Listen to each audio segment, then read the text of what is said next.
இன்னைக்கு நம்ம கோழிகளுக்கு போடுற வேக்சின்ஸ் வந்து என்னென்ன வைரஸ்னால வர என்னென்ன நோய்க்காக அந்த வேக்சின்ஸ போடுறோம். அந்த நோய் வந்தா என்னென்ன சிம்ப்டம்ஸ் இருக்குன்னு ஒரே வீடியோல பார்த்துரலாம். அதுக்கு முன்னாடி நம்ம சேனல்ஸ் 15,000 ஃபாலோவர்ஸ் ரீச் பண்ணியிருக்கு. அதுக்கு நம்ம ஃபாலோவர்ஸ் எல்லாத்துக்கும் ஒரு பெரிய தேங்க்ஸ். இத செலிப்ரேட் பண்றதுக்காக இந்த வீடியோல வந்து ஒரு ஹார்ட் எமோஜிய கமெண்ட் பண்ணி விடுங்க. ஃபர்ஸ்ட் வந்துட்டு 7வது நாள் போடக்கூடிய F1 வேக்சின். இது வந்து ராணிகெட் வைரஸ்னால வரக்கூடிய நியூ கேஸ்டல் டிசீஸ் அப்படிங்கிற ஒரு டிசீஸ்க்காக போடுறோம். இது வந்து ஐ டிராப் வேக்சின். ஒரு கண்ணுல 1 டிராப் மட்டும் விடணும். அடுத்து 14வது நாள் போடக்கூடிய ஐபிடி வேக்சின். இது வந்து இன்ஃபெக்ஷியஸ் பெர்சல் டிசீஸ் வைரஸ் அப்படிங்கிற ஒரு வைரஸ்னால வரக்கூடிய கும்பாரோ டிசீஸ்க்காக போடுறோம். இது வந்துட்டு இம்யூனிட்டிய வந்துட்டு தாக்குற வைரஸ். இது வந்து இதுவும் ஐ டிராப் தான். இது வந்து ஒரு கண்ணுல ஒரு சொட்டு விடணும். அடுத்து 21வது நாள் போடக்கூடிய லசோட்டா வேக்சின். இது வந்துட்டு பார்த்தீங்கன்னா, இந்த ஃபர்ஸ்ட் 7வது நாள் F1 வேக்சின் போட்டோம்ல, அதோட பூஸ்டர் தான் இது. இதுவும் வந்துட்டு ராணிகெட் வைரஸ்னால வரக்கூடிய நியூகாஸ்டல் டிசீஸ்க்கு தான் போடுறோம். இதுவும் ஐ டிராப் வேக்சின் தான். இது வந்துட்டு ஒரு கண்ணுல ஒரு சொட்டு விடணும். அடுத்து 45வது நாள்ல இருந்து 50வது நாளுக்குள்ள போடக்கூடிய பவுல் பாக்ஸ் வேக்சின். இது வந்துட்டு பவுல் பாக்ஸ் வைரஸ்னால வரக்கூடிய அம்மை நோய்க்காக போடுறோம். இது வந்துட்டு இன்ஜெக்ஷனா போடணும். ஒரு ரெக்கையில 0.5 ml இன்ஜெக்ஷன் போடணும். அடுத்து வந்துட்டு 60வது நாள்ல இருந்து 70வது நாளுக்குள்ள போடக்கூடிய ஆர்டிவிக்கு வேக்சின். இதுவும் பார்த்தீங்கன்னா, ஃபர்ஸ்ட் இந்த F1 அண்ட் லசோட்டா போட்டோம்ல, அதே ராணிகெட் வைரஸ்னால வரக்கூடிய நியூகாஸ்டல் டிசீஸ்க்கு தான் போடுறோம். இது கொஞ்சம் பவர்ஃபுல்லா போட போறோம் அவ்வளோதான்.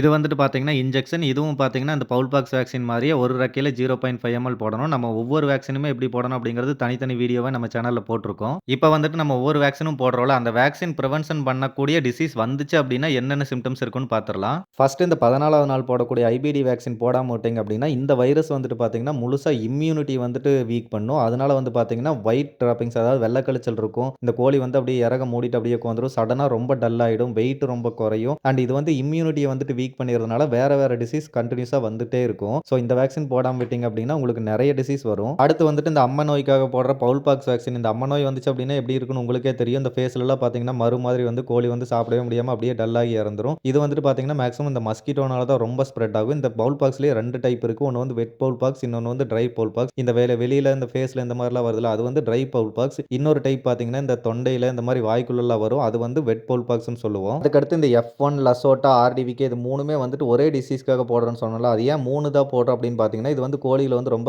அதிகமா தாக்கக்கூடிய வைரஸ். அப்ப வந்துட்டு 7வது நாள்லயே வந்து அது தாக்கிடக்கூடாது அப்படிங்கிறதுக்காக 7வது நாள் சிக்ஸ் கொஞ்சம் வீக்கா இருக்கும். அதனால பவர் கம்மியா போடுவோம். அதுக்கப்புறம் வந்து 21வது நாள் அதையே பூஸ்ட் பண்ற மாரி கொஞ்சம் பவர்ஃபுல்லா போடுவோம். அதுக்கப்புறம் வந்து 60வது நாள்லருந்து 70வது நாள் வந்து முழு பவரோட முழுசா அந்த டிசீஸ் வைரஸ் வந்து சீல் பண்ற மாரி நல்லா பவர்ஃபுல்லா போடுவோம். அதனால தான் 3 விதமா போடுறது. இந்த டிசீஸ் வந்துச்சு அப்டின்னா சிம்ப்டம்ஸ் எப்படி இருக்கும்னு பார்த்தீங்கன்னா, ஃபர்ஸ்ட் ஏர்லி ஸ்டேஜ்ல பார்த்தீங்கன்னா, கோழி டல் ஆகும், ஃபீட் எடுக்கிறது கம்மியாகும். அதுக்கப்புறம் இந்த மூக்குலேருந்து தண்ணி வருது. இந்த மாரி சளியோட சிம்ப்டம்ஸ் எல்லாம் இருக்கும். அதோட சேர்த்து வந்து டிராப்பிங்ஸ் பார்த்தீங்கன்னா, ஒயிட் அண்ட் லைட் கிரீன் கலர்ல இருக்கும். இதுவே வந்துட்டு கொஞ்சம் சிவியர் ஆகுறப்ப என்ன ஆகும்னு பார்த்தீங்கன்னா, கிரீன் கலர் டிராப்பிங்ஸ் வரும். கோழி சடனா டல் ஆயிரும். நடக்கிறதுக்கு வந்து கஷ்டப்படும். எக் விட்டுட்டு இருக்கிற கோழியா இருந்துச்சுன்னா, எக் விடுறது அப்படியே ஸ்டாப் ஆயிடும். இதுவே வந்து சிவியர் ஸ்டேஜ்க்கு போறப்ப பார்த்தீங்கன்னா, கோழி சுத்தமா நடக்க முடியாம பேரலைஸ் ஆகி அப்படியே விழுந்துரும்.